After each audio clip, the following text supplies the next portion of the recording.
the Pledge of Allegiance led by Mr. Anamdar.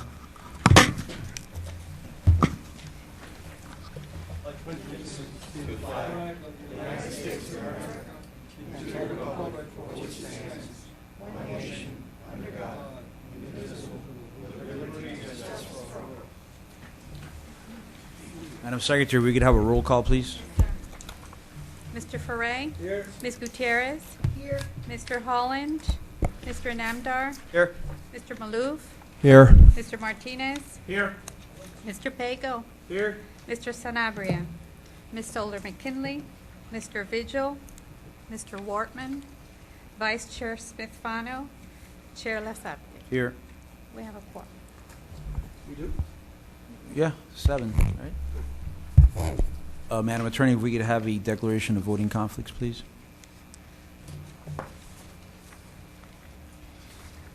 Thank you, Mr. Chair. Board members, if you would take a look at your potential conflicts report in your packages, and if any of you have a voting conflict of interest related to the agenda, if you would note it for the record at this time. None shown, Mr. Chair. Moving on, Mr. Director, do we have any citizens' comments? We could have a motion to approve the summary minutes. Move it. Is there a second? Second. Hearing no objections, that item passes. Let the record reflect that our Vice Chair is here. She has arrived. She has arrived. Thanks, Day 36. Mr. Rodriguez, if you could go ahead and give us your report. Yes, sir. Bear with me a second. Wanted to bring you up to date on a few items since our last board meeting. This past Thursday night, we held our public hearing for 87410, which is the 874 connector. It was well attended. We actually had a board member who attended as well. I do want to stress that the comment period is still open, so if anybody wants to make additional comments for the record for that project, please submit them to the website or through Terry Garcia of our Public Information Office. I also wanted to update the board on 924 West. The agreements with Miami-Dade County on a jurisdictional transfer of Northwest 138th Street to MDX were approved at the County Commission on December 6th. The next step now is to complete the PD&E. Project is currently finalizing or in the process of finalizing a turnpike interchange justification report and a state justification report, modification report for the interchange at the I-75 Palmetto. When those are completed in the May time frame, there will be a public hearing. We will get public comment and move forward. As I've stated in the past, 138th Street is part of what we're considering our preferred alternative as the least intrusive, least cost solution to connect the turnpike to the existing Gratney Parkway. So that's moving forward. I also wanted to bring everybody up to date on this last month, November 22nd, the Miami-Dade School Board adopted the plan where it's a partnership between Miami-Dade School Board and MDX on the safety, and I'm sure we'll get into that a little bit more later in the agenda, and you'll be hearing more about that as we move on. On that note, Mr. Chairman, just recently you read the article in the newspaper where there is a movement to again ban texting and driving in Tallahassee, and you know we've been advocating for this for a while along with the department, and I know the United States DOT. Florida is one of the few states that does not have banning on texting and driving and distracted driving. So any encouragement from this board in the form of a statement or resolution would go a long way to help support that bill to get passed in Tallahassee this cycle, and we'll provide the board with that information so we can. Is there a motion from this board to do a resolution to? We can we'll fill in the information on the bills and all that in support of banning texting and driving, which was introduced this week at the Transportation Committee, and it's starting to get support. And maybe this year it will pass.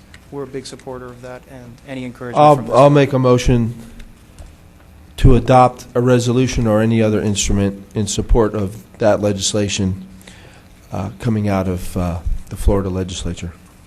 Is that an appropriate motion, Madam Attorney? Mr. Chair, I think it would be more appropriate at the time that we actually have the legislation to address that specifically Okay, at so that we'll do it time. at that time. Perfect. Perfect. Well,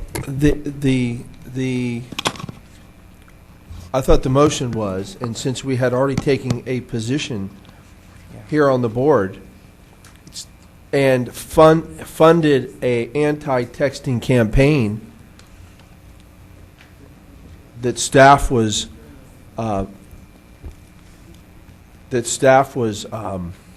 facilitating, that the position of the board was, in fact, that we support no texting and driving. And my motion was simply that we adopt a resolution in support of any proposed legislation that would embrace the policies of this authority, which we, I believe, already have because we funded a program against texting and driving.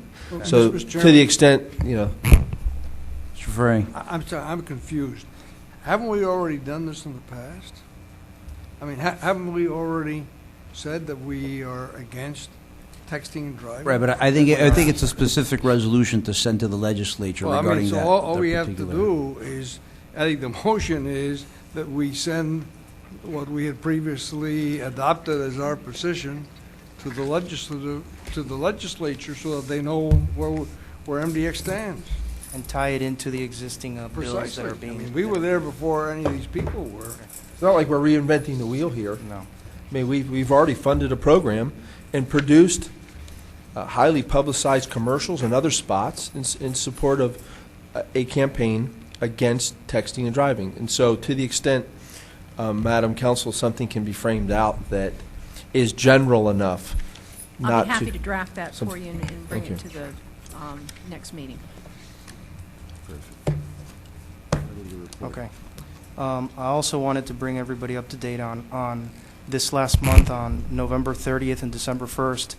Board member Maloof and myself went to Washington to meet with certain leadership in Washington to advocate for 2 Tiger grant applications that MDX is participating in. The first one is a partnership with the University, Florida International University in the city of Sweetwater, called University City.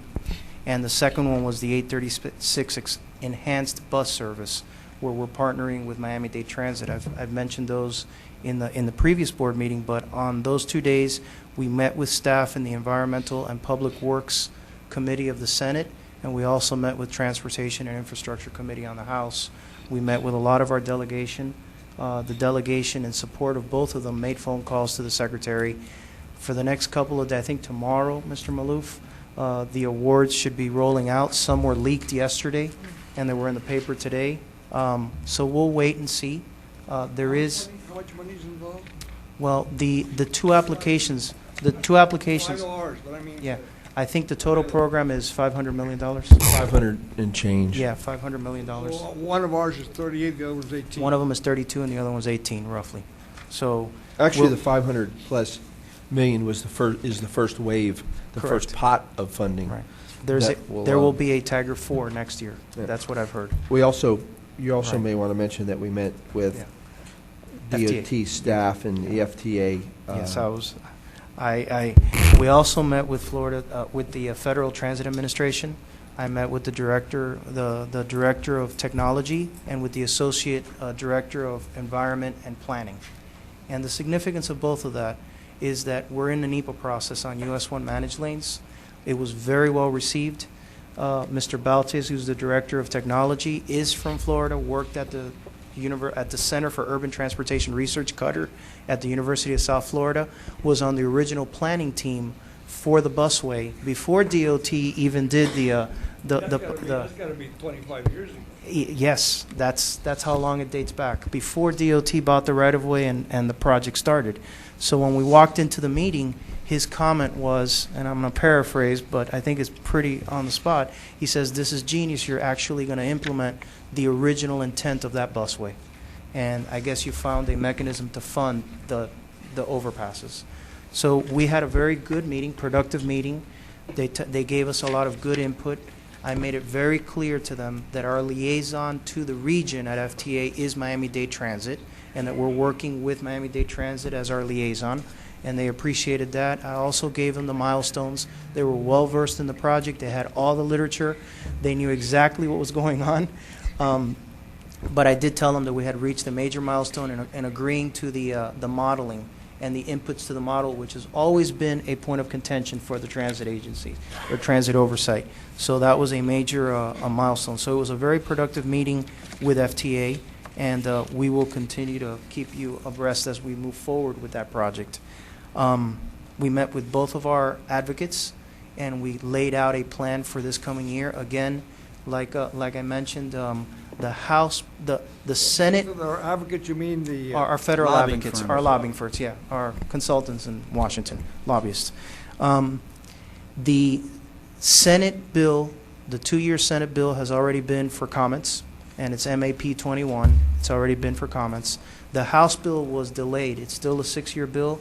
It's being delayed till March for commentary. And in March, it'll be discussed. There will be comments on it. I think that the issues on both sides is how to pay for the bill and how do you make up for the funding. And a 2-year bill, the funding gap is between $12 and $15 billion. A 6-year bill is a much higher, bigger funding gap. And I think the challenge in March or April or whenever it actually gets to the floor and ultimately to committee is how do you bridge that gap and come up with the funding for it. I will tell you that on both bills, and we talked to Chairman Micah and to the environment and to the EPW staff, is there's 2 components that are in both bills that are significant for MDX. The first one is the expansion of TIFIA, the federal loan program, to $1 billion a year with a participation up to 49%, up from 33%. That's very good. There's discussion on both sides of whether the requirements that exist today will remain or whether they will be loosened. That's an issue that they'll have to negotiate. The second piece was on the Small Starts program, which is Small Starts, which is on the transit side.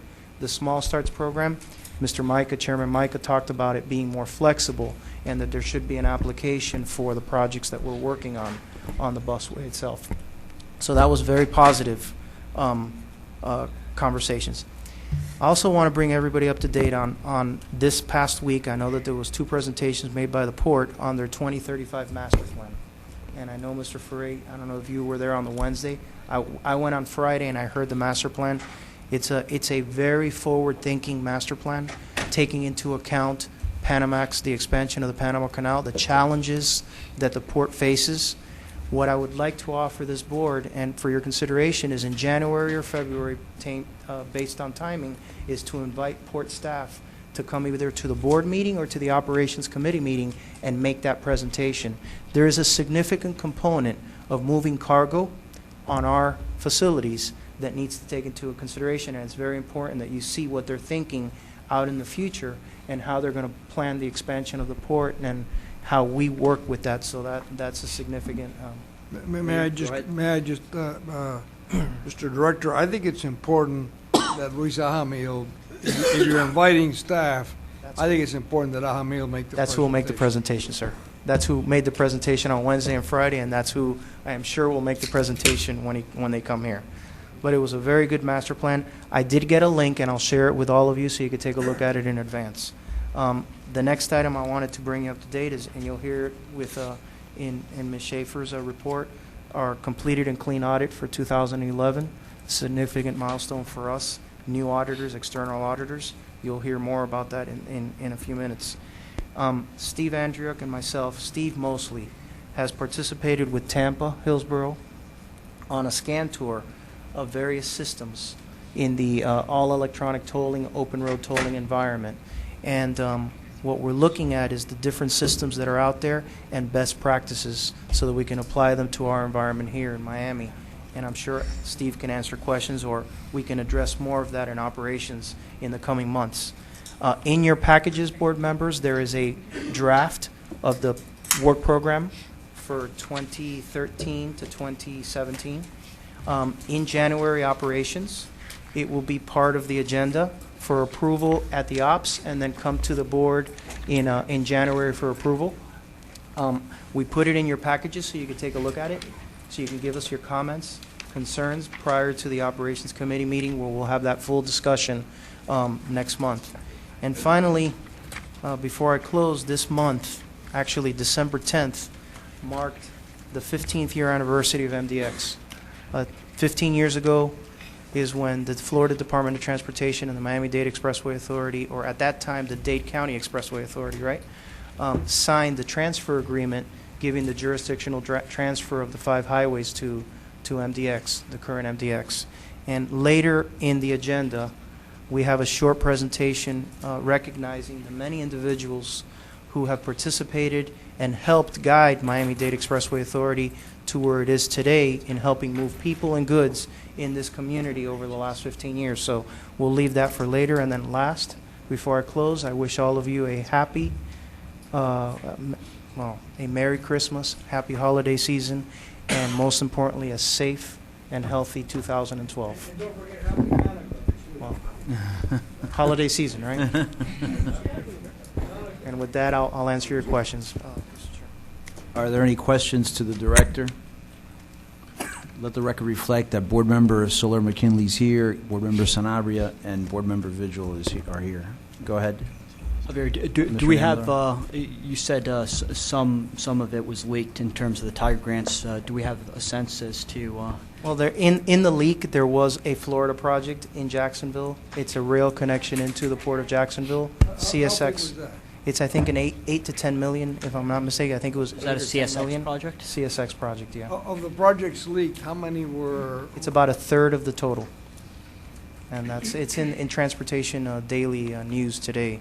We're not sure if they're real or not, but they were there. And we'll wait till tomorrow till the official statement. But at least Florida's on the list, which is a good thing. It's a good sign. Will you send out an email tomorrow? If, Absolutely. As soon as we find out, we will send it out, and I'm sure you'll get it from various sources that know that MDX is involved. Any other questions, comments? We'll go to the General Counsel's report. Thank you, Mr. Chair. Just very briefly, there's not a lot to report. 2 items of litigation that we have reported to you in the past that are ongoing. The Superior Landscaping matter, we did go to mediation on that, and unfortunately it impassed, so we are on the March trial calendar for that. And we have filed a motion for summary judgment, which outside counsel is in the process of getting a date for that, so we will keep you updated on that. And as yet, we do not have an order on the community asphalt litigation, so as soon as we hear something with that, we'll also update you. Questions from the board? Mr. Namdar? I'm sorry, Pam. Did you say we do not have a? We do not have an order yet on community asphalt. Are we expecting that soon, or? Any day. The proposed orders were submitted October 28th, and so we're just waiting on the judge to be able to. Yeah, Pam, I Speak think into your the microphone's a microphone. little bit low. Yeah. Speak into it. You could hear Is well? this any better? Hello? Just to recap very quickly, we do not as yet have an order on the community asphalt litigation. We are hopeful that it will come in any day, and as soon as we do hear something, we will get it out to the board members. Board members? We'll move on to the MPO representatives report. Good afternoon, everyone, and happy holidays again. My report is quite simple. It was ongoing business of the MPO. FDOT did make a presentation on 395, and hopefully one day we'll get a presentation too and see how that's progressing or not. And the high point of that day was basically the troubles that are being forecast for Tri-Rail, who is undergoing a fight with the legislation because obviously their board is going to be downsized. So they have opted to say that because they do procurements, and 97% of their procurements are in the public, just like we do procurements, just like any city, any county, any government entity, they're privatized already because obviously the fight that they're undergoing is maybe they got an email that says that the governor wants to privatize Tri-Rail. So they asked for support of a resolution for the structure to be maintained the same with the community citizens that are part of the board, which obviously we all agree that that would, we would support at the MPO level. I suggested to them that they stop using the word privatization because of the way that they're going about the procurement. I did not suggest to them that they should harp on the word transparency. That perhaps is what they need to start harping, and not the word privatization. And with that, that concludes my report. Any questions to the, go ahead, Mr. Farmer. The issue of privatization, as you know, is a big issue with our current governor. Every time I meet him, he wants to talk about Tri-Rail. I said, I know nothing about Tri-Rail, but he really has an obsession with privatizing Tri-Rail. What I don't understand is Tri-Rail loses how many millions of dollars, Javier? I don't know the details of But I mean, it's a big chunk of money every year, which is subsidized by the 3 counties in a proportion which I think basically is unfair. But that's something that goes back to Senator Gwen Margolis way back, who was opposed to the formula, but it passed anyway. But the point is this: if you privatize, who's gonna pay those losses? Are they? I mean, did that come up in the MPO discussion, or do they expect for the counties to keep on funding this thing and the private sector runs it? I think, well, we have our chair who actually sits on the board of Tri-Rail, so he's probably can weigh in a little bit more. Actually, you have 2 board members. You have 2 Yeah. board members that sit on the board of They can Tri-Rail. weigh in on what Tri-Rail is saying. What I heard, the background noise, Yeah. and this is perhaps, when you hear background noise, it's probably something that is available. There is a study out there that a certain private entity has done that if they were running it or someone else was running it, they could save lots of money. Yeah. It's easy to be... Saving money isn't the same as making money. Saving money. I don't think they're in the business of making money, because if they're using taxpayers' money, they're not in the business of making money. It's different than privatization. That's the reason why I stop using the word privatization, because it should be something else, because you're not a private entity. You are, not private, and that's not private way of doing business. I think that's what it's all about. It's a grab of power, but obviously our governor is not happy, and legislators are not happy with the way Tri-Rail has been running, and we all know that it runs on red. And could it be better? Hey, sometimes you have to shake the tree to make things better. Yep. You want to add anything to that, Mr. Pago? We all agree. So you see, We all agree. that's Yeah, all that- I'm saying. Yeah, Yes, yeah, and he's so on the is board. and so is Gus. And so is, that's right. And it's always a fight. It's always like Gus and I, trying to make things a little bit more lean and looking at different alternatives to. It's really a very heavily subsidized agency. I don't think they know any other way. It's very easy to take from the taxpayers, but when the taxpayers have no more, then it's someone else's fault. And I kept telling him, and, Secretary Pego was there, and I was harping. I know they were there for another purpose, but if you come now and you want to go and call embrace and partnership, and I need you and support, excuse me, where have you been lately? How have you been spending the taxpayers' Believe me, money? these are the And I same think people you could do on that better. board. These people want to take the monies from the managed lanes. Yeah. To take some of those monies to basically put into Tri-Rail. Well, I mean, believe me. I will tell you what the something governor's that they doing, said. he should be doing, Yeah, and they need to be looking at it. They said that they're coming to do a presentation to us, and I plan to be there that day to show us how they could run the commuter train that Florida East Coast is actually promoting and advocating. You could add something. I just wanted to say that I've heard that there have been plans presented to the governor, which are awfully compelling, which would basically get rid of Tri-Rail altogether, and and create other. Alternatives? Yeah. So so I think that's the direction that the governor may be moving in. Anyone else on the dais? Just a comment. Tri-Rail's kind of run like a public transportation system today. It is. It is a public. It And is. there's no public transportation system in the country that operates at a profit. The alternative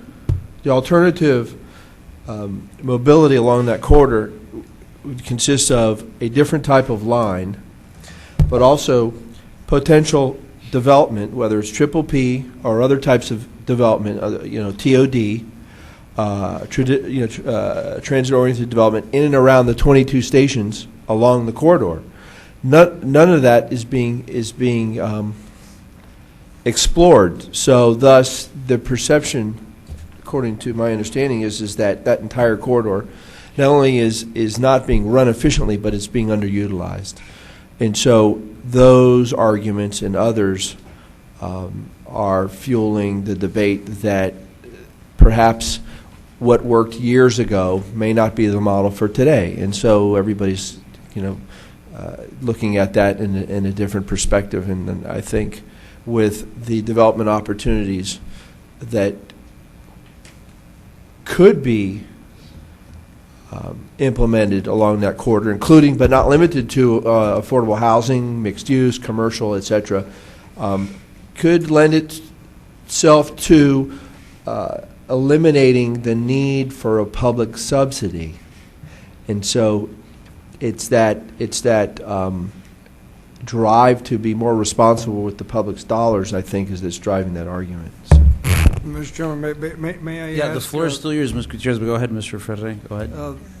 I'd like to ask the director, the Reason Foundation report, Yes. which the last copy I have is about 3 months old, and it says preliminary or draft or whatever.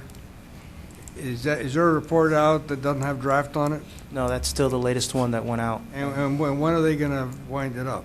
The managed lane, the Southeast Florida, I'm not sure when they're going to close it up. I'll check with Mr. Poole. Well, I noticed when that they're gonna Mr. finalize. Pago and his outfit are continuing to expand the managed lane network option, which is following in the pathway, or Poole and the Region Foundation are following that.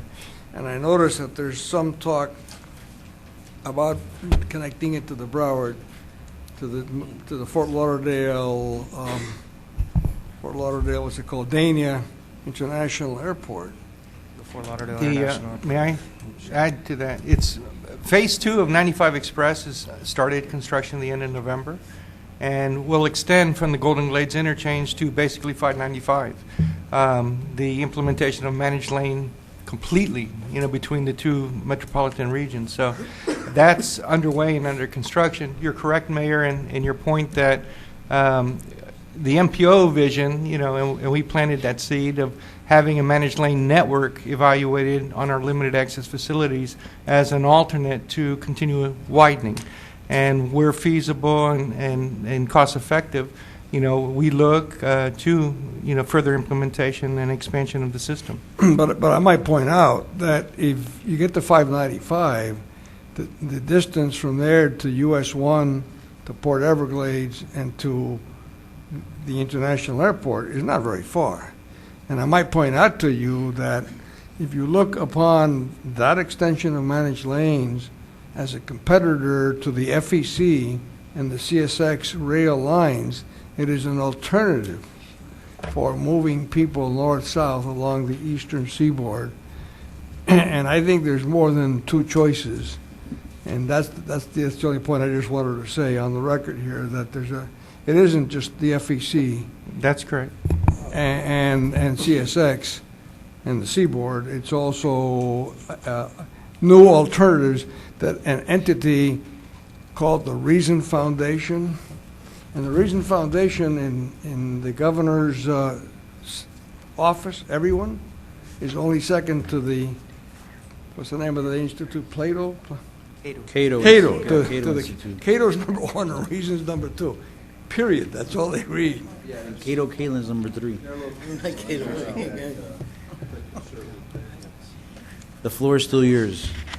That's my conclusion. That's okay. That's my conclusion. Any other questions or comments? Mr. Wortman. Basically, I've been following the Tri-Rail, and also, sorry if I have a little laryngitis. That's Yeah. my Christmas gift to everyone. To everyone. I'm sorry, Mr. Chair. Congratulations, That's the Board reason Member Vaughn Soler keeps McKinley. moving closer You're to going to have a Sanabria. nice cold for Christmas. Maybe that's the reason. Yeah, now we realize why Yvonne keeps moving closer to Sanabria. We were trying to I'm wonder. moving closer to Norman. That Is would be a you- blessing in my Oh, you world. want to get sick, huh? Oh, my. Oh, Oh, my Sanabria, what's going on? Okay. You What's both going got on? an Be a email good of coming thing in for with me. green. Oh, what's going on here?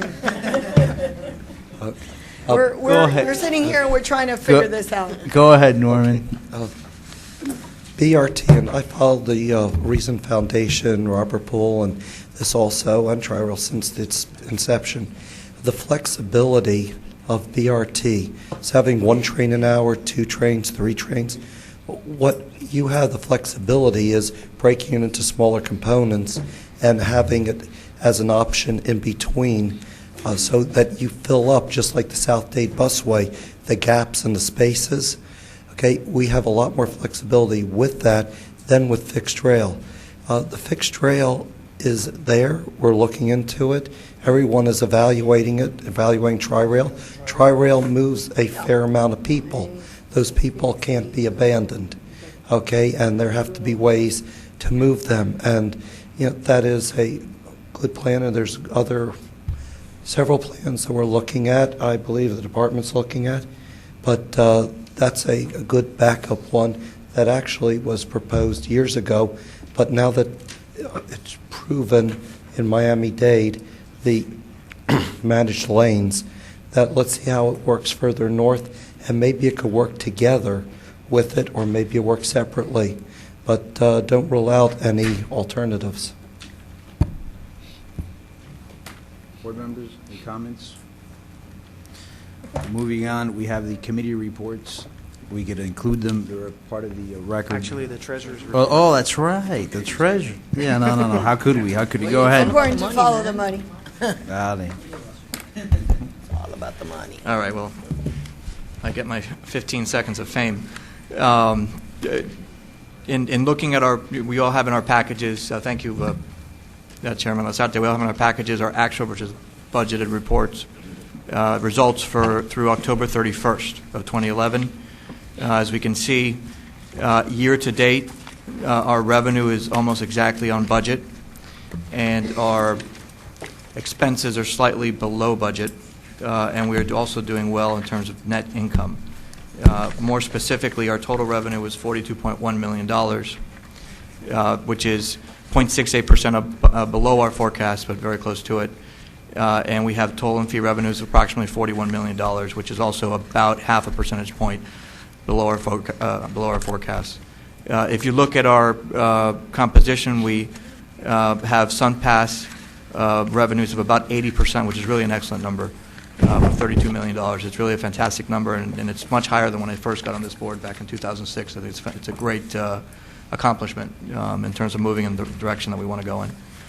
We have cash of $4.5 million, which is 11% of our revenues, and toll by plate of $3.7 million, which is approximately 9%. We have about the same amount of receivables as we've had in the past couple of months, around $7.7 million. There is, if you look, that's year to date. Now, if you look at the October results, and that's something I wanted to discuss because it sort of jumps out, our total revenues are about 4% under budget. And there are, I've been told by Marie and by Steve that it's a result of global warming and many rainy days in October. And I hope that's the case, and it's simply an aberration. But we do see traffic being lower than normal in October, probably as a result of the extensive rain that we had during that month. Interest and dividend income is about 30% under budget, and I don't know if that's coming back. I mean, you have the Federal Reserve essentially telling us that we have close to 0% rates for an extended period, probably off into 2013. There is a pretty much risk aversion throughout capital markets, so it's very difficult to see our interest and dividend income going up in any significant way. I suppose we could try to look at some corporate bonds, but we have to be mindful of our risk tolerance. So that pretty much concludes the Treasurer's report, unless we have any other questions. Go ahead, Mr. Sanabria. Thank you, Mr. Chairman. The current reserve available and the debt service ratio projected for 2012, what are those numbers? We expect to come in right around 1.4, 1.43. In the current cash reserves, In what regard, cash reserves? the contingency reserves, the debt service reserves, the amount of money? Overall, we carry somewhere around about $900 million, which includes our general fund as well as the debt service reserve and our sinking fund as well as the construction fund. So in total, it's about $900 million. And how much of that money is in local banks? We have the majority of the money is per the trust indenture, so I would say 95% of it, actually 97% of it, is with the Bank of New York, who is our trustee. And the only bank... How much of our money is in local banks? The only local bank we have is the Bank of America, and essentially it is the operating and payroll account. And essentially what happens is the Bank of New York wires money to the Bank of America in order for us to pay our operating expenses. Okay. And any money that comes in goes to the Bank of New York. Mr. Treasurer and Mr. Chairman, I've asked this question over a couple of years, about 3 years now, and I get the same answer. It's nothing wrong with what the Treasurer is doing or our finance CFO, but I'd like to see if there's a way, again, I repeat it, if there's a way that we can help the local banks with some of the deposits that are not necessarily those that are indentured or available as miscellaneous funds, or whatever the case, whatever you want to call it, whatever it is, see if we can put those in local banks. Yeah, I think it's about time that we adopt that. I mean, it's been 3 years and we haven't done it. I think it's a fair comment. I'm not sure if there was a procurement process for our payroll services. There may have been, or there may be some sort of obligation with our current payroll services provider. I also want to point out that we need to be careful which local bank we choose. They're not all necessarily in the strongest financial condition. Well, yeah, I leave it up to you to decide which ones are good. I think you have a good idea by now. 5-star banks. I think if they go through a good procurement process and look at the finances, et cetera, you won't have an issue. Marie, is that an issue to do this from a... I'm not so certain it's going to be significant enough for the local banks. And essentially what happens is in the trust indenture, there's a waterfall of flow where the money needs to go. So the majority of the money stays in the Bank of New York, which is our trustee, which is per the pond documents. And that's been for years and years. That's just, we're married to that based upon the original trust indenture. I do look at looking at CDs and some investment opportunities with local banks. So we do look for alternatives to see where we can invest with local banks. But a payroll account, it's really a zero balancing account, so we don't carry a balance there, so we don't earn any interest, and we don't, get charged any fees. So it's not necessarily worth a local banks to have that one bank account. And I've had, many dialogues with various banks and met with, them, and I explained to them what we had available, and the majority didn't feel that we were big enough of an account. But again, I'd be more than happy to look at that again. If I may, I hear it. I will ask the Treasurer and Mr. Chairman if you concur that at the next meeting there could be some sort of structure, potential structure and outline for diverting some of the funds that are when available, when it's possible, on a procurement process or whatever the case may be to local banks. However we can, in a manner that minimizes disruption. If we can utilize local banks, I think that's a very good goal. And if there's some way we can do that without having to completely revamp how you're currently operating fund flows. Okay, we'll put something on the next budget and finance agenda to have that discussion and alternatives. Fair enough. Board Member Gutierrez, and Thank then you. Board Member Maloof. Following up to what Member Sanabria is saying, there's a lot to be said about working with companies that are local, even banks. We want to help our community grow and prosper, and economics wants to start from here. Hey, has anybody read the news? We're dealing with Bank of America. We're dealing with Bank of America. Has anybody seen the news? And we're dealing with Bank of America.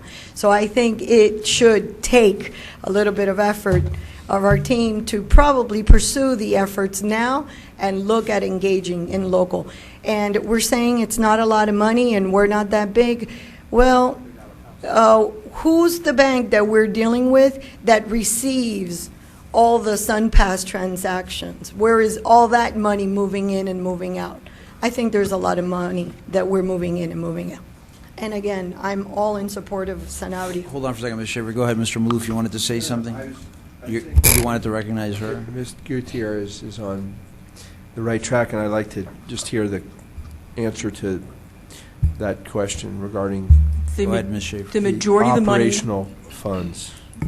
Not payroll, not administrative monies. Okay. The majority of the money from SunPass, as the treasurer indicated, 80% of the revenue actually gets wired into the Bank of New York. And then it falls into the water flow of funds in order to pay our debt service, the sinking fund, and so forth. So the money does not go to Bank of America. It gets wired directly to the Bank of New York. We do have, I think we still have about 4 depository accounts for the cash plazas, which money comes in on a daily basis and it gets swept out every 2 days, again, to the Bank of New York in order to follow the requirements of the trust indenture. But we certainly will look at it and see what options we have for depository accounts and operating accounts. What I want, it's not a, you will look at it and get back to you. I want next month, if you can, Mr. Treasurer, with the CFO, see if there's a blueprint for actually doing it and come up with a blueprint and a potential outline that we can look at. That's what I want. So noted. I think we've been unless anybody discussing putting it on the objects to agenda of the that, next Budget and Finance Committee meeting. Right, at the next Budget and Finance Committee. I don't know if you're a member of Budget and Finance, but you could certainly attend because I think they're going to, you go ahead and bring an item, and then you could discuss it amongst the committee members. Thank you. Thank you very much. Any other comments? Are you done, Mr.? I am done. Duly noted. Thank you, sir. Committee reports are waived. We're going into the consent agenda. Is there a motion to approve the consent agenda? Move it. The motion, there's a second. On the consent agenda, Mr. Chairman, I may join Mr. Wortman in the Team Florida meeting. I think the chairman is going to join as well. Right. So that's part of the record. And are there any objections to that? Hearing none, that item moves. Going to the regular agenda, item A. Just before you start on that, was there anything worth reporting with respect to Denver? Well, that's part of the scan tour that I talked about that Mr. Andrew has been reviewing. I will tell you that what my experience in Denver, because I did go to Denver and see that system, it's a very similar operation to MDX as far as the makeup, as far as the governance. The difference is that they actually developed the software for their back office, and it's evolved over time. They're in the process right now of evaluating whether to go out to the market and get the private sector to give them opportunities or options to go to the next generation, or whether it's more economical for them to just continue modifying the existing system that they have. The most valuable part of that conversation was how they do their collections, and we're going to be meeting with the vendor that does their collections because there are some best practices, board members, that are very applicable to us, not only as MDX, but as a state, and we want to bring them back and share it with our partners in the total country. So it was a very quick few hours. I'd ask since you Yes, know, it's yes. kind of on agenda. Hearing no objections, we'll move on to the regular agenda, item A. Mr. Chair, if we could, because we had several board members that came in late, I want to give everybody an opportunity if there are any conflicts that they'd like to declare before we get to the regular agenda. Yeah, please look at your conflict lists. None shown. Thank you. We'll move forward. First item, 9A, is request for approval of the fiscal year 2011 Comprehensive Annual Financial Report, the CAFR. This was endorsed by the Budget and Finance Committee on November 29th. Is there a motion or is there a comment from the board members on item A? I'll make that motion. There's a motion, there's a second. Any discussion? Hearing none, the item passes. Item B. Item B involves request to approve amendments to the MDX delegation of authority policy. This has to do primarily with the asset disposal section of this policy, and this was heard and approved by the Budget and Finance Committee on September 19th and by the Policy and Planning Committee on November 29th. Is there a motion or are there any comments from the board? Move it. Second. Motion, there's a second. Hearing no, any comments? Item moves. Item C. Item C is a request to approve the MDX local preference and procurement policy by removing this as a pilot program. It's been in place for about 18 months, and the request is to make it a permanent MDX policy. This was approved by the Operations Committee on September 20th and by the Policy and Planning Committee on November 29th. Move it. Second. The motion is a second. Any comments, objections? Hearing none, item passes. Item D. Item D are amendments to the MDX bylaws. These amendments were endorsed by the Policy and Planning Committee on November 30th, and your error goes into detail on the various changes. Any comments from the board? No, I can add to it. Basically, there was a lot of tweaking on language, housekeeping stuff, making us better and improved. Everybody agreed to all the items. I move it. I just have a question. If Yes, Mr. Chair. Pam, when you talk about reasonable notice, I mean, what have the courts been determining on reasonable notice? Under Chapter 286, reasonable notice, generally at least 24 hours, but it is really dependent on what the particular circumstances of the situation are. And one of the reasons that we were looking at making a change on this on the special meetings, in the recent months, we've wanted to get the board together to deal with settlement proposals and pending litigation, and 3 days was a little bit of a challenge to deal with that, and so that's why we were asking to have this made reasonable notice so that we could. It gives you a little bit more flexibility. Right, correct. Pam, with regards to the policy and planning, item B, where you delete personnel policies, including those relating to employee pensions, benefits, and compensation, what was the motive behind that? And then I guess who would be able to look at the that reason if for there was an that issue? is that we were removing all references to personnel policies because, if you'll recall, last December, this board did rescind the existing personnel policy, and there were a few things that were moved into the general policies that were adopted then, but we really don't have a personnel policy any longer. Okay. We have a personnel handbook now. Yeah, I was going to say, it's not that we Employee don't handbook. have it, it's. We have an it's employee part of the handbook. bylaws, Right. it's a separate document. Right. Right. Okay. Any comments from the board? Any other issues, questions? I believe there's a motion. I believe there's a second. If there are no objections, oh, go ahead. Ms. I have a Sullivan question McKinley. on the item 2, where it says communication media technology. It says the proposal also removes the prohibition against members attending more than 2 board meetings via communication media technology in a fiscal year. I'll tell you my concern. We're all volunteers, and I think that whichever way we attend our board meetings is something that we choose to do, or we try to do the best in our amendment. But and I think that's it, and that's why I'm. Okay, so she agrees with it. Come on, let her finish. I love you, Gonzalo. And I think it's important that people understand that we are volunteers. It takes an enormous amount of time for us to be able to participate in our board meetings and our committee meetings, because it's not only our board meetings, it's also our committee meetings.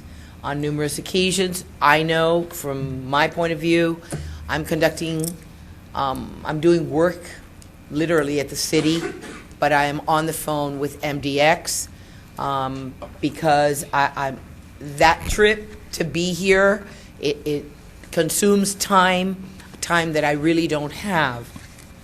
So I'm glad that they made these communications on the phone something that we can continue to use because it's important, at least to some of us, that really want to participate and aren't able to do so physically. Ms. Soler McKinley, I have to point out that unfortunately there's an error in the air, and I have to point that out. It's a red line error. Well, actually, the error is in the air because the red line is what came out of the committee. The suggestion was to remove the two limits. We did not do that. It's left in there. And if you do look at page 7, I apologize, it's section 4.10, and it says that that you can only attend by communications media technology for 2, and if you don't attend at least 8 in person, then there is a ramification for not doing that, which would be you would not be eligible for reimbursement for national or international travel, and that's what came out of the committee. And I apologize that we did not pick that up on the air. It's incorrect, but actually, may I have the floor? Go ahead. I happen to agree with Ms. Soler McKinley that there should not be a prohibition on attending meetings when necessary by phone, not limited to 2, as is on the first page in section paragraph 2, which appears that there's there's the conflict. The error is incorrect. You know, and I'd like to change that by motion. Actually, it's an incorrection of what we have, is what I understand from what Pam told, right? I'm sorry, could you repeat that? From what I understand, what's on here is a mistake, right? The what's on the air is incorrect. Right. But what is in the red line is what came out of the committee. Yeah. Could you just explain basically that provision? Just explain it for the record. Regarding attending these in our current meetings. bylaws, Yes. currently today, you are only allowed to attend 2 board meetings by communications media technology. That is the current situation today. That I understand. Staff made the recommendation to the Policy and Planning Committee to remove that. The committee discussed it at length, and the vote was to keep it To leave it as to leave is. it in, As is.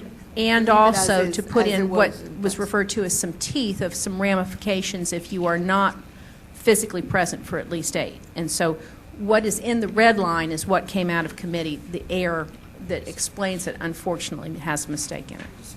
Ma'am, are there any, because I know that the law isn't that clear with respect to the law isn't that clear with respect to attending meetings, telephonically in quorum, and then public record issues and sunshine issues.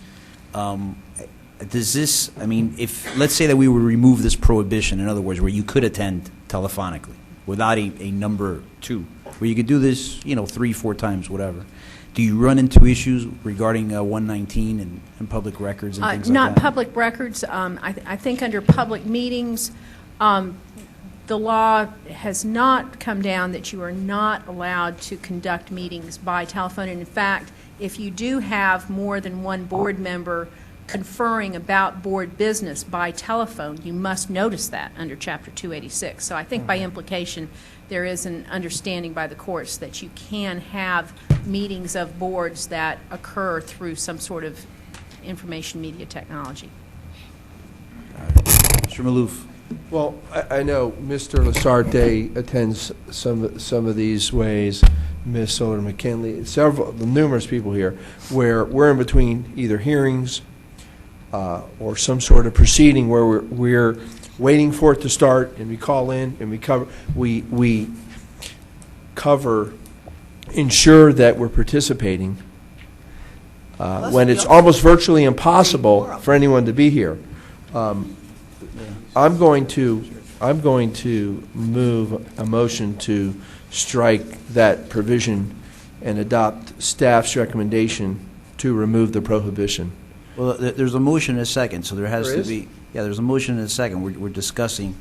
So somebody would have Well, to. wait a minute. Somebody would have to accept Wait, it. one second, Yeah. Mr. Chair. I believe the motion was made before the clarification of the Scribner's error or other error was clarified by counsel. But the motion stands nevertheless. Not really, because the motion No, refers the motion was to, going by, the motion, actually, the people that made the motion, which was me, Right. I was in that meeting, so I know exactly what was discussed, okay. okay? Fine, all right. And I stand firm with No, I was the- briefed, with the I was briefed fact. on what was, but Yeah. I read, actually, this first page, which is not what council explained. And so I based think- on that explanation, Right, I understand. And Mr. Chair, if I may, because I think I spoke out of order. The importance of what the board approves in person while we're all here sitting around the room and listening and being able to hear what is happening and the business of the day is of importance. That's the reason we are on this board. That's the reason we dedicate our time and our money, each and every one of us that are here. It's the importance of coming to the board meetings. I totally support the majority of the meetings being attended in person. There's 2 meetings that can be attended over audio because you can call in. Not everybody can make all the meetings all the time, so there's 2 that you have the option. And The to clarify, purpose- what you're saying, it's just the board meeting, the committee meetings. The committee meetings you are could very attend- separate. You could attend. Yeah, the you committee know, meetings are very separate. It's a whole nother ballgame. It's the importance of what we are adopting, determining here. And for those that have sat in the room and take the time to come to the board meetings, there's a lot to be said of the disturbance and sound effects and background noise and on and off of the loudspeaker coming in. And I know because I've been on the other side trying to listen, and it's very difficult sometimes to hear every individual. Yet, we're debilitating the business that is happening here and is taking place here. Millions of toll payers' money is being decided. We need to elevate the importance of being on the board and keeping what we had is probably in the best interest of the people's money that pay our tolls, and we're expending it. That's my piece. Let me just seek a point of clarification. What are the ramifications to attending 3 meetings by phone? What happens if a board member decides to call that third? No, it doesn't trigger a penalty. It's not what No. it says there, but what? Yes, it does. No, It No, does now. It does not, because we don't have a penalty. You don't get reimbursed. For at least 8. say, what if something occurs, some emergency? What are you going to say, I had an emergency? No, because we adopted a policy.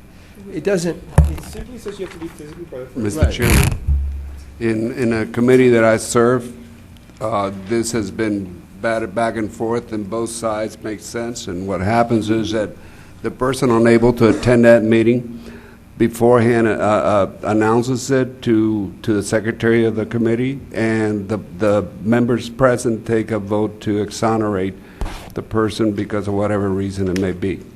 And that's it. It gets resolved that way. So, very simple.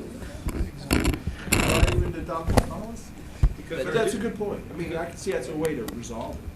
Right, but I don't think this covers that. In other words, this is black or white. I mean, if you miss, it's not, you don't have like an excused absence. I think that, we're all busy people, and, we're all professionals. We work. I don't know about you guys, but I work hard, and there's sometimes that I can't make the meetings. And again, that doesn't mean that I give it less importance. I read all my agendas, and I'm on the phone, and I listen to every comment that people make. So when I make a decision, I am responsible for the decision that I make. And sometimes I can't be here.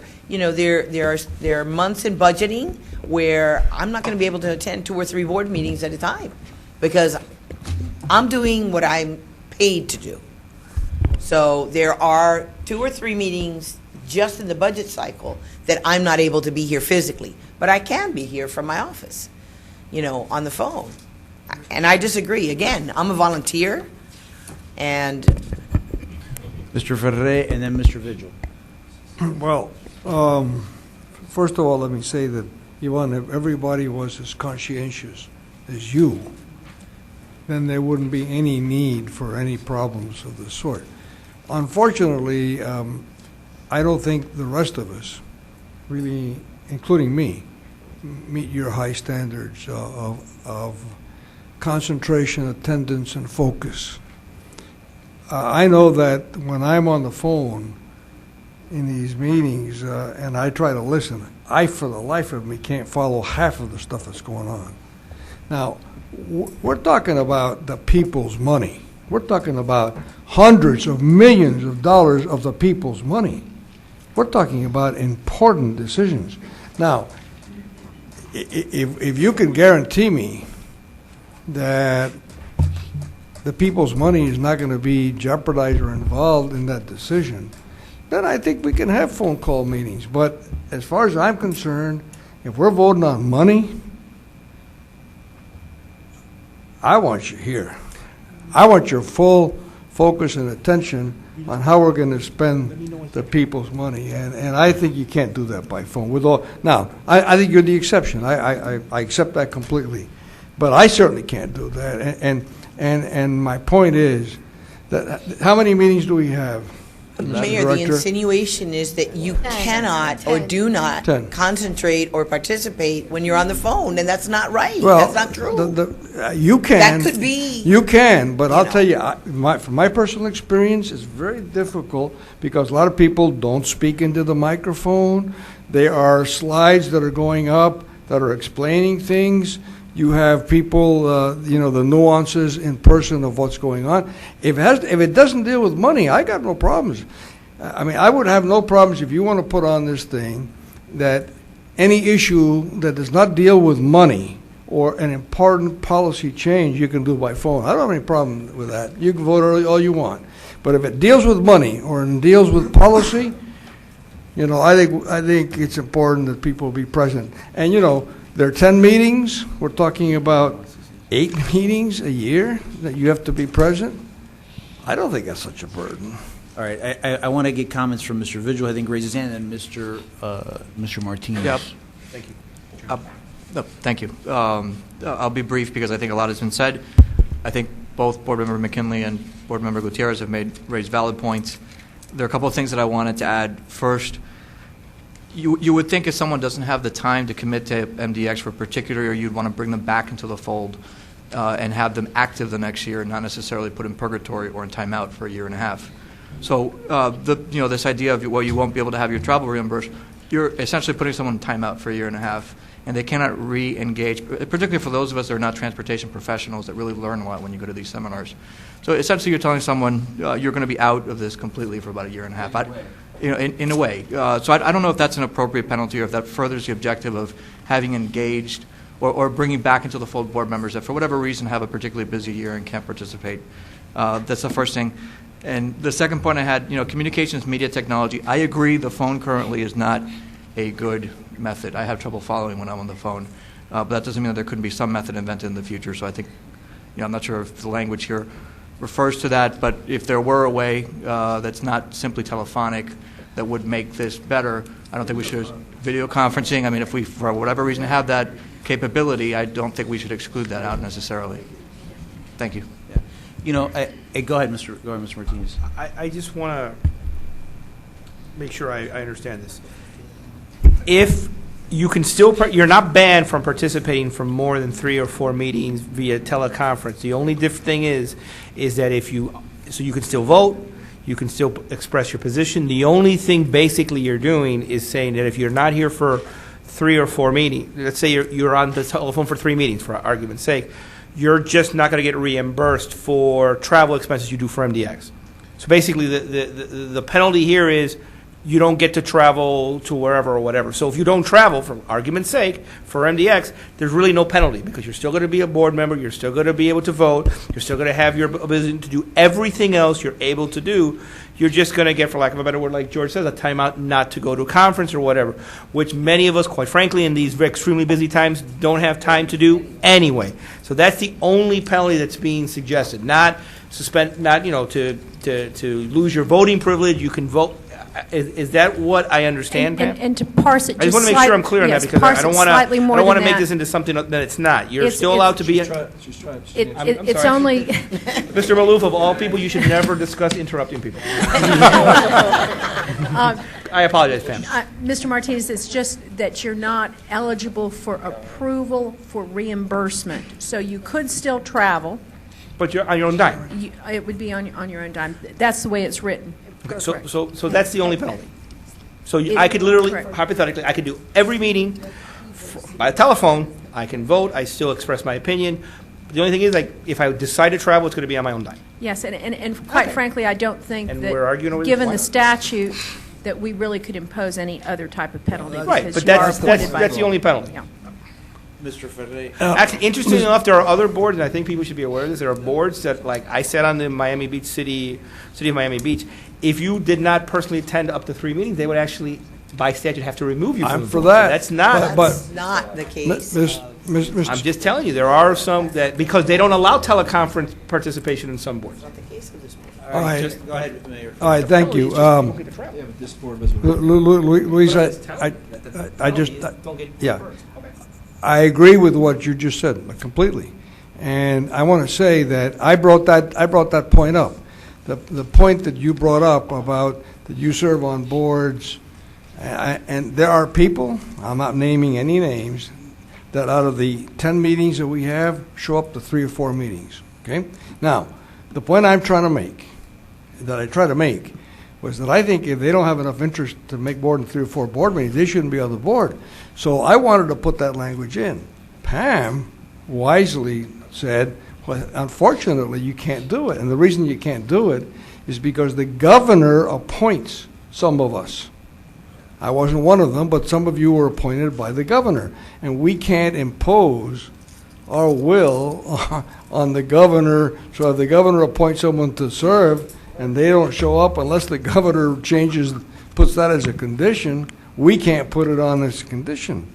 You follow me? So in other words, it doesn't really mean anything. So the only thing we thought is that there are a lot of perks. I mean, there are a lot of perks to go to Vienna and to go to San Francisco and to go to Washington to go see congressmen and to go see the lobbyists and to go see, to all these. Those are all perks. And these are, there's no question that we're learning, and there's no question that we're doing the people's business. I'm not questioning the value of it, but I think what this does is this is the only instrument that we have to say, look, if you don't show up and you don't show enough care to go to 8 meetings, if you go to the next, where's the next BTTTA thing, in New York or whatever? Huh? Orlando. Okay. Well, you can go, but you're paying for it. Mayor, it's just it's funny. Sometimes, and I'll tell you this, there have been board members who've actually been on the phone, and on particular policy issues, and I remember actually Mr. Holland being on the phone. He actually made some great points on the phone, and I think whether he was on the phone or whether he was here, and other board members as well, when they make good points, it's still a good point, and I'd like to have them here. Whether it's by phone or whether it's in person, I think it's important that they have that. And you're But gonna have them. now, what I would suggest to this is that we have a provision where perhaps there is an excused absence. Now, that doesn't mean that you're going to miss 6 meetings, but let's face it, this is a volunteer board. And sometimes, you may not be able to make 8 meetings, but you'll make 7. And to deny that person, the ability to go learn, to come and serve this agency, I think is wrong. I will tell you, I've traveled with MDX, and I think, Maria Luisa, I could tell you, I haven't submitted for any reimbursements for MDX. But I'm lucky that I could do that. I'm very fortunate that I could pay for that. I know there's other people that, they don't have that ability to do that. But I do think that they're good board members, and if their absences are excused for a good reason, work, then I think there should be a provision, some flexibility to do that. I don't think we've actually been enforcing this rule, quite frankly. I don't believe we have, right? No, we haven't. But I do believe that we should have some language in here to say that, with respect to the travel, that if there's a provision for an excused absence at that point. It is true, Mr. Martinez said, you could attend by phone, you could talk. However, if you do have an excused absence, then you could go ahead and travel as well, because I personally feel that they do contribute they add to things, and not pointing anybody in particular. I do believe that it's important to add and not subtract. Go ahead, Mr. My only Martinez. concern with that, Chairman, is that if work, like, for example, obviously your wife going into labor, that's a pretty good excuse. But using something involving work, we're all busy people. We all can come up with the work excuse. I mean, it'll literally say, I'm in my office working, and you're working, and we are all working. We are all working. So if the excuse is, I have a responsibility for my work, then there's no point in having this at all, because that's an excuse that we're all always going to have. So, I mean, it's an extreme emergency, a family emergency, those, obviously, I disagree with you for an excuse, but then it does put us, here's the problem when we do that. It does put us in a position that we're going to start determining what is a valid excuse and what is not a valid excuse. And that's, it can create a very, it would put us in a bad position where we're going to be judging one of our own on whether what they're telling us is, and almost like we're having to justify to each other why I wasn't here or I was not here. Yeah, but the other side of it is that if the guy basically or the woman misses, let's say that they attend 7 meetings and not all 8, brother, at that point, look, you're out. You can't do it. What? Too bad. And this is a person. Mr. Chair, They're not out. They just can't go on a trip. We spent 20 minutes on this issue. I think we beat it to death. All right. Mr. Chair. Go ahead. There's something to be said of the importance and magnitude of what we do here on the dais. And you got to strike a balance. If you have respect for your toll payers and what you do here, all we're saying is let's keep the status quo, not change the bylaws when it comes to this particular policy. Let's keep it with 2 are allowed to be on the audio, whether or not, hey, still the business of the day is being conducted.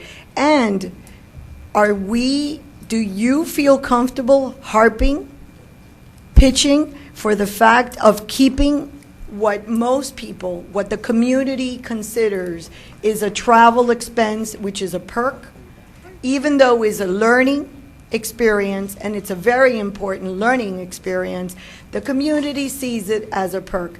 If you don't attend the business, if you don't come to 8 meetings, and all we're doing is taking away that travel expense, oh, please, that's all we're doing. Shame on you. You can make that travel, but you can't come to the board meeting to conduct the business and spend the people's money.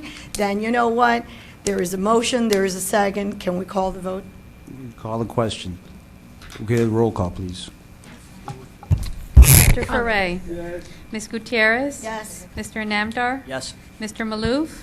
Yes. Mr. Martinez. Yes. Mr. Pago. Yes. Mr. Sanabria. Yes. Ms. Solar McKinley. No. Mr. Vigil. No. Mr. Wortman. Yes. Vice Chair Smith-Fano. Yes. Chair Lasarte. Yes. Motion passes.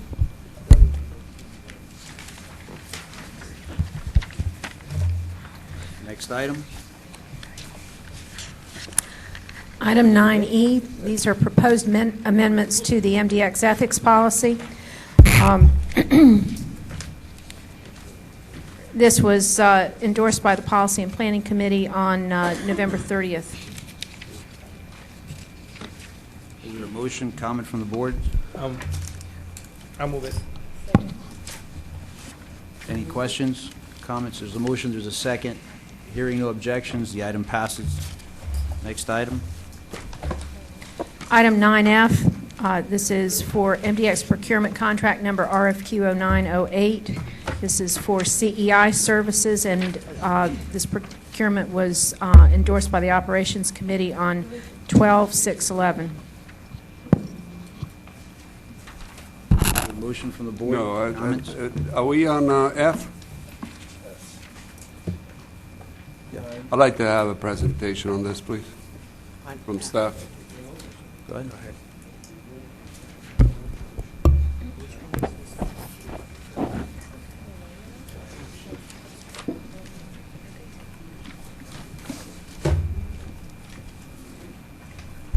Good evening, board members. For the record, my name is Juan Toledo. I'm the Assistant Director of Engineering for MDX. On this item F, this is for the approval to waive task authorization threshold cap limit for the miscellaneous CEI consultants. We have currently we have a pool of 3 small business set-aside contracts for construction inspection services. We have at the previous at the December 6th Operations Committee, we had an approval to advertise item for a bundling of 3 renewal and replacement projects on 836. This project was these 3 projects were always intended to be overseen by the miscellaneous consultants, but by grouping them together, the fee for that particular service increases beyond the $500,000 cap. In order to be able to distribute the workload evenly between the 3 pools, we wanted to waive the cap authorization for SEMA, which is one of the firms. That will bring them up to par with the other 3 firms, with the other 2 firms as far as the workload distribution, and it also give us a consistent oversight for the 3 bundling for the bundling of the 3 projects on the 836 corridor, which consists of pavement rehabilitation, concrete pavement rehabilitation east of the Miami River Bridge, drainage trough replacements, and bridge sliding plates repairs. Mr. Chairman, so the fee doubles? No, the fee doesn't double. Basically, what we had was we had 3. It would have been 3 smaller fees under the cap, but by bundling everything together, now you've exceeded the $500,000 cap. So what we're asking for is only for this particular task authorization is the waiver of the $500,000 cap to SEMA, and then also the extension of the contract for all 3 firms who've been doing excellent work for MDX. So the bundle fee is how much?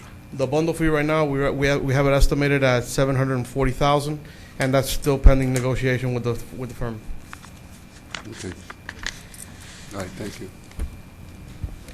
Board members, any questions? Move it. Second. There's a, There's more questions? No.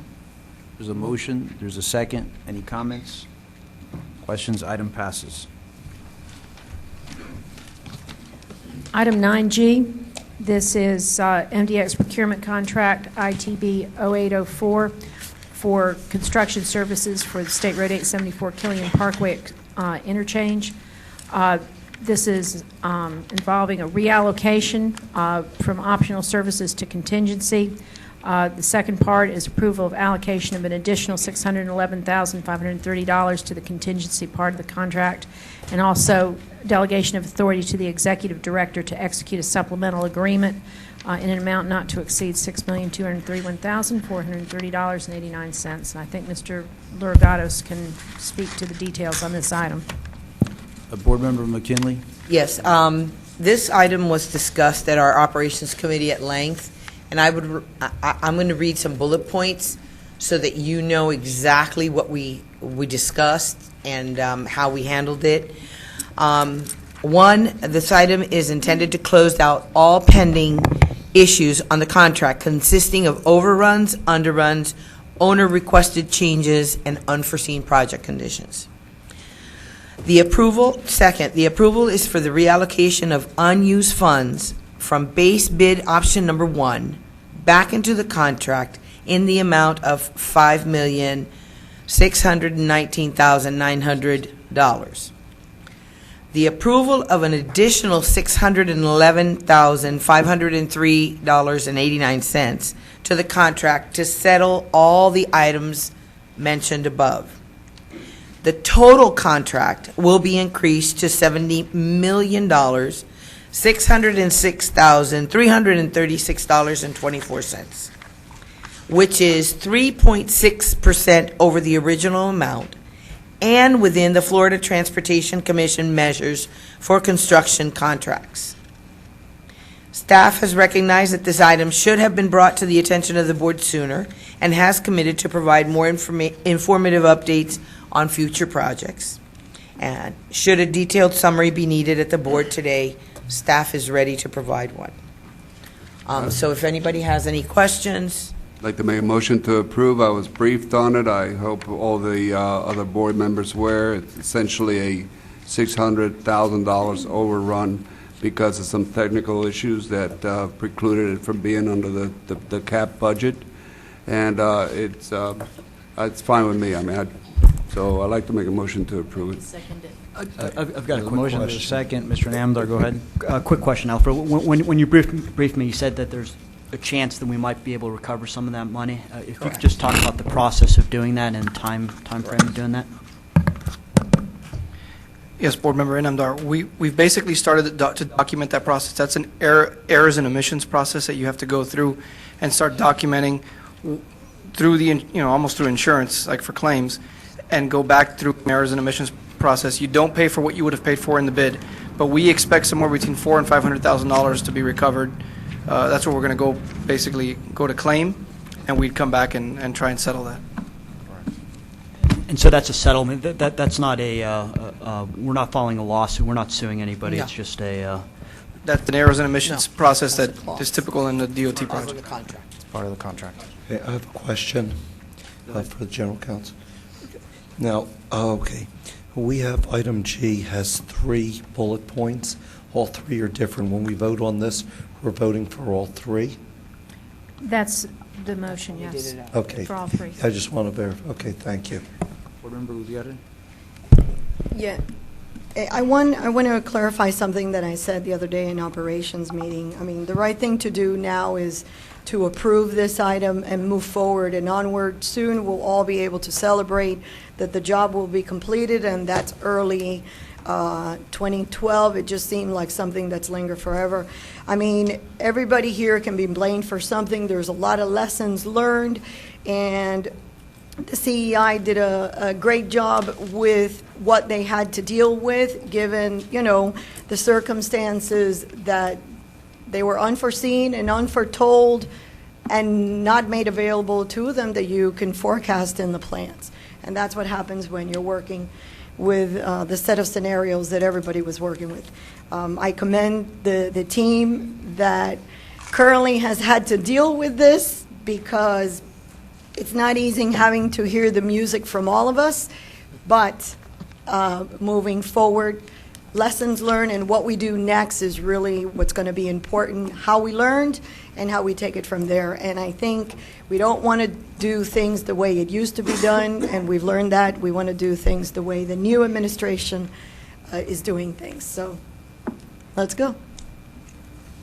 Any other questions from board members? I think it's important that I didn't want anybody to think that there's any mismanagement of money, and that was important to me. That is why I asked Mr. Pago the question that day about the standard in the industry. Unless you do construction, you don't understand what unforeseen circumstances are.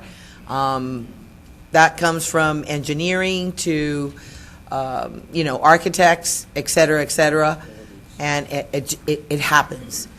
So I just wanted, for the record, to make sure that nobody can say that we have done any mismanagement of any funds, because that's not the case. So that's why I read the statements into the record. Other comments? I believe there's a motion, there's a second. Hearing no objections, the item passes. Moving on. Item 9H is for procurement contract RFQ 1201 CEI services for the design-build project for the State Road 74 mainline reconstruction. This is a little unusual. It has not gone to committee first. The operations committee, because the tech was meeting yesterday, did approve that it come directly to the board. So you are getting a recommendation by the technical evaluation committee direct to the board. Your motion? Mr. Chairman, is there a dollar amount on this? The engineer's estimate for this contract is $6 million. Where is it? It's in the air, in the It's in the second back? page, yes. It's not in the front? We haven't entered into a contract yet. Is it in here? This is the engineer's it estimate. in We here? haven't, no, sir. Why is that? Don't we always? We haven't negotiated the contract. Huh? We haven't negotiated the Yeah, contract. negotiated contract. It's the range. Okay. The engineer's estimate. All right. Thank you. Move it. Second. Any questions? Any objections? Hearing none, the item passes. Board members, I wish you all a very happy holiday. I have a wish list. Oh. Uh-oh. We have a wish. Here we go. Wow. Yeah. I want to wish everybody here, the staff, the board members, a great holiday season, Christmas, and a very prosperous and healthy 2012. And I'd sure like to see our IT guy come up with a setup where we can hear staff members better with the microphone. Perhaps when telephone calls come in, as we were all talking about it, they can be heard better. And even, even if we can get there, maybe these TV monitors, they're only showing the agenda, can show the actual people talking and stuff like that. So maybe I'm asking too much. I'll settle for 2 out of 3, but have a great holiday and happy and healthy and prosperous 2012. Board Member Gutierrez? I like his animation and progress and technology, but let's first find out how much it costs, because it probably sounds like a lot of money.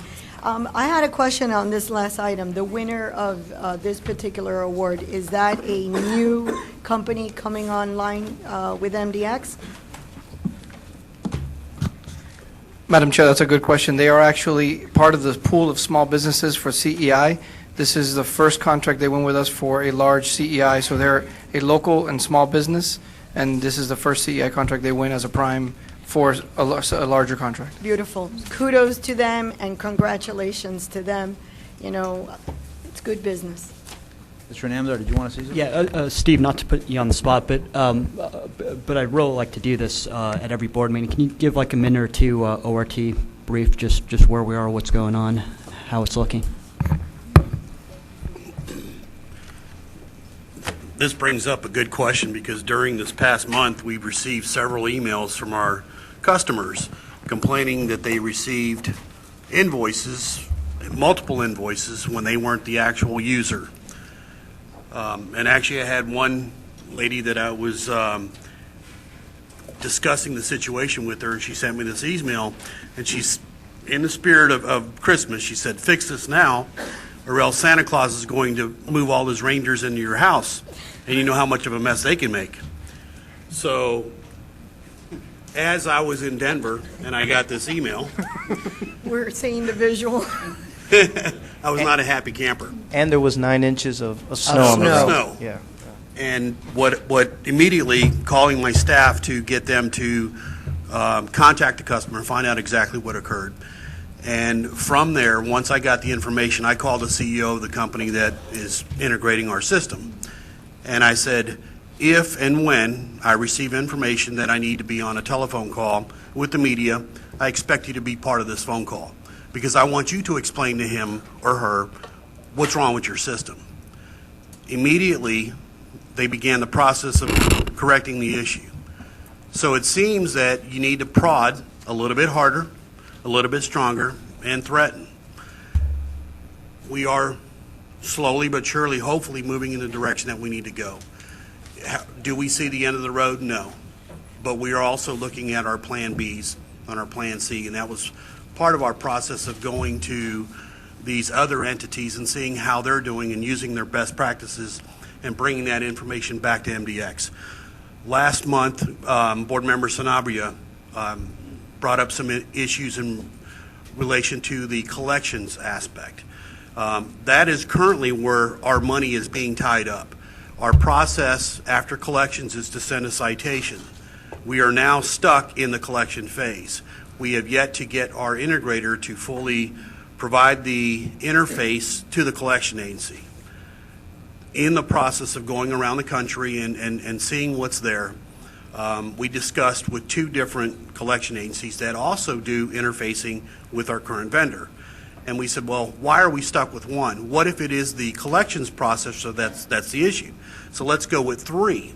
And then this way we could see, kind of bounce them off each other, who's doing the better work, who's bringing the better bang for the buck back to MDX. And if one is collecting 50% of what I send them and the other one's only collecting 20%, then I'm going to give more work to the guy that's doing the 50%. So we're meeting actually on the 19th and 20th with this other vendor, and the third vendor, which is MSB out of Houston, is actually going to come to MDX and evaluate what we can do for that situation. I wish I had my Christmas present and that they were going to actually deliver. I don't see that happening, and I can't wait. So I need to deliver for MDX. And that is what our Plan B is going to do, find another system if that's the case. Board Member Moritz Gutierrez asked me some questions about how much we've paid. Just in short, if I look at the numbers, out of the $4.7 million that we've owed them for operations since September 2010, they've only gotten $1.2 million out of it. We don't pay them. It's a performance contract. So if they fail to perform, they don't get their money. Well, And board members, so that all of you are reminded, we're following a process that's prescribed in the contract.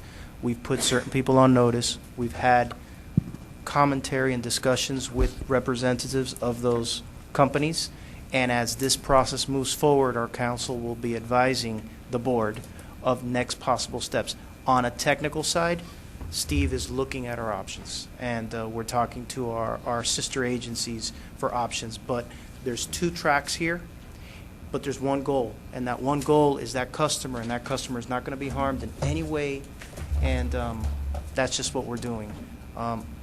Fortunate, we are getting a good turnover on first invoices and second invoices sent to the customer who are paying, because the majority of people are paying their invoices. It's just that we're stuck in this process, and we're trying to try and shake that tree loose to get it past it. So, when this conversation is over, there is one more item that I think I would be remiss if we close out the year and not discuss it, and it's putting the burden back to our executive director. So if no one else has any conversation on this particular item, I would like, if you allow me the opportunity. I want him to start thinking what I'm saying and let him wonder what it is I'm coming with. go ahead. And after she finishes, I have one comment. I know Board Member McKinley wants to. We adopted certain updates and bylaws and items, and some of the things we adopted, we now have under the executive director's request, we now have deputy directors, okay? Deputy directors. I think it is important for this board to adopt a resolution today, okay?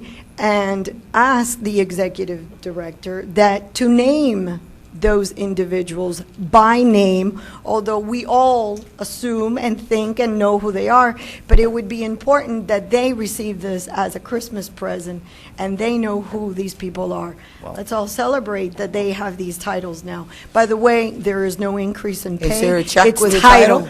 No, it's more heartache. It's no, more actually, heartache. Increase in pay, but title, and they've been doing this job, so now can we please hear those names? board members, the item that was adopted in the bylaws, I believe it was amendment, no, it was D. It was 9D, had one piece which talked about the deputy directors. From the day that I started at MDX, everyone knows the way I have treated the staff. And I've always operated under the assumption that I have 3 deputies and they speak for me, and I've actually delegated authority to each of them. This year, when Steve and I were in Berlin, I was stuck because I realized that there was a disconnect between what's in our bond documents, what's in our bylaws, and my day-to-day practice. This brings it to day-to-day practice. You all know who sits at the dais. Marie Schaefer, Alfred Lurigatos, and Steve Andriuk are the folks that run this agency on a day-to-day. They're responsible. I hold them responsible for their units, and they do a phenomenal job. And this is in basically putting everything in line with the way that I act day-to-day. So, I thank you for that approval. And so the names are? Alfred Lurigatos and They've been deputized. Mr. Andriuk is already a deputy director. Exactly. They've been deputized. Congratulations. Now I would ask for now everything doesn't no go to title, Steve, give right? me the money. Steve, your I tried that, hair it might didn't not work. get as dark anymore, as white, as mine's gone, but his is. Go ahead, Board Member McKinley. Yes, I want to bring, and now I'm gloating over Doral. Doral has finalized its signing of the no texting and driving pledge. Every employee has signed, including my cops. So if you see anybody with a City of Doral car, police car, a building car, whatever car, texting and driving, I expect for you to call me on the phone because they've all taken the pledge. So Cindy, thank you for encouraging me to do so, and I thank you back with my pledge of all my Doral employees. That's excellent. Mr. Ferre, go ahead. Since we're celebrating our 15th birthday, I think I just want to make special note of Servando Parpar's service because he was pretty well there at the beginning. Were any of you members? You remember? You two were members in the beginning. No, not from the beginning. In just September, after. I'm talking about September of 2000. Norman. I mean 1996. Norman. You got it right after. They're really old people Norman. now. They're aging Huh? themselves. Norman, yes. All right. So I think Mr. Wortman and Mr. Parpar. I was on the county commission, and I was, as you know, one of the authors of the MDX bill. So I don't know. Is there anybody else in the room? That was original. Carlos Penin is Carlos Penin here? is here. And Tom Murphy. I think Tom Carlos- Murphy, please Tom stand Murphy. up. Tom And Murphy. Tom Murphy. Servando's Would you here. stand up? Servando. And Sam Gonzalez. And Bruce. Giles Klein. These are the. Oh, these would are you the- all stand up, please? Bruce, Servando, Tom, Penin. Is Penin here? Helen. Percy. Oh, Helen. Percy Helen. Aguilar. Lloyd. Percy Aguilar. Percy Aguilar. Robert. And Robert. Sam Gonzalez. There we go. Well, you know, and Percy Aguilar was one of the guys that saved us a lot. We wouldn't be here today if it weren't Probably. for Percy Aguilar, because Probably, Percy is the yes. guy that came up with a methodology for us to pay Financing. the financing. And if it hadn't been for that, I guarantee you we'd be in the same position that the Orlando Expressway Authority is in today. So Percy, to you, to Servando, to all of the members, to all the participants, Mr. Wortman, to you, congratulations on this 15th birthday. Thank you for your vision and hard work.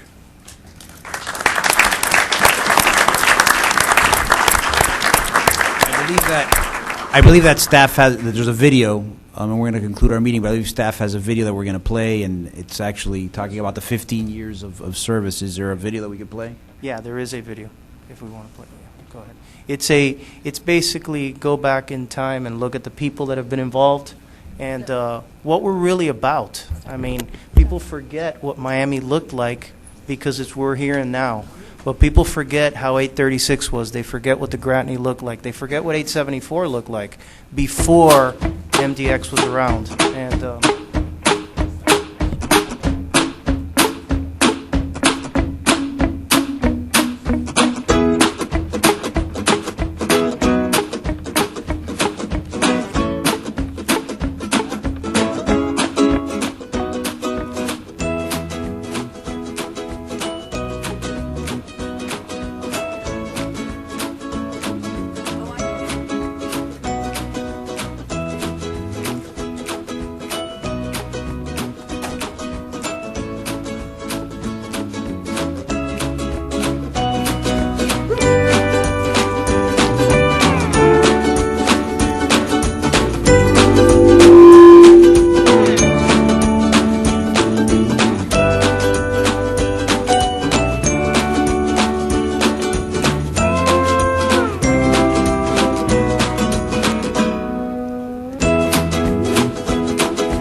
Cindy's been, as you guys know, working on the safety campaign and working with the schools, and I believe they're going to be unveiling something now in January. They're going to be unrolling that. I'm going to have to see if maybe Cindy could stand up and say a few words on it. And I believe she also has a message that they received from somebody regarding to the texting campaign that she's been doing. And after that, we'll hopefully get a motion to adjourn the meeting. But go.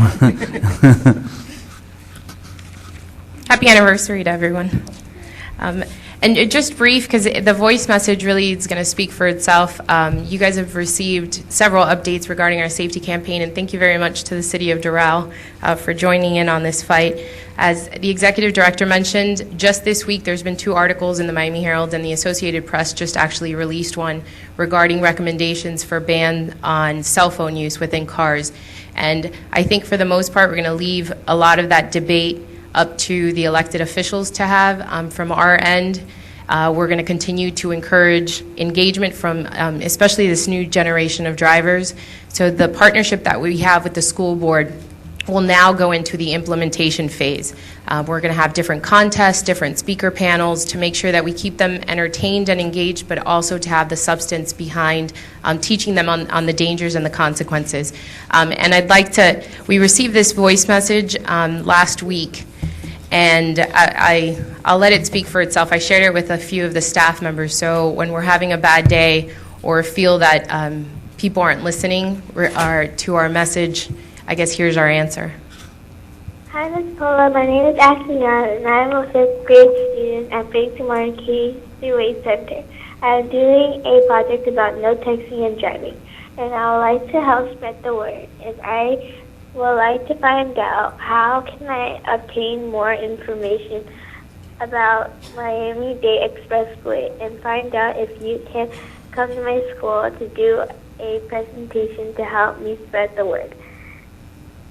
Please contact me at my mom's number, 305-807-2228, or email me at albayan, ALBA, at 23@gmail.com. Thank you. And just in case you didn't hear it, her name is Ashley. She's in the 5th grade. So it's going to be a while before she gets behind the wheel. But in her follow-up email to that voice message, she was requesting materials so that she could be the spokesperson at her school. Wow, it's amazing. It's amazing. Board members, is there a motion? Can I just say something, if I may? Can we send her a Christmas card signed by all the board members in gratitude for that? Absolutely. Okay, thanks. Board members and guests, we have our cookies and soda and little holiday party. You're all invited to stay, and you're invited. We can't pick and choose who 15 stays? for the cake, yes. So I invite you. We can't pick and choose? And thank you. And thank you, and everyone who's here, we've got a commemorative pin that you're going to be receiving, commemorating our 15-year anniversary. So please, I think it's Cindy or Maria Luisa has them. So please come by and to get your pin. Thank you.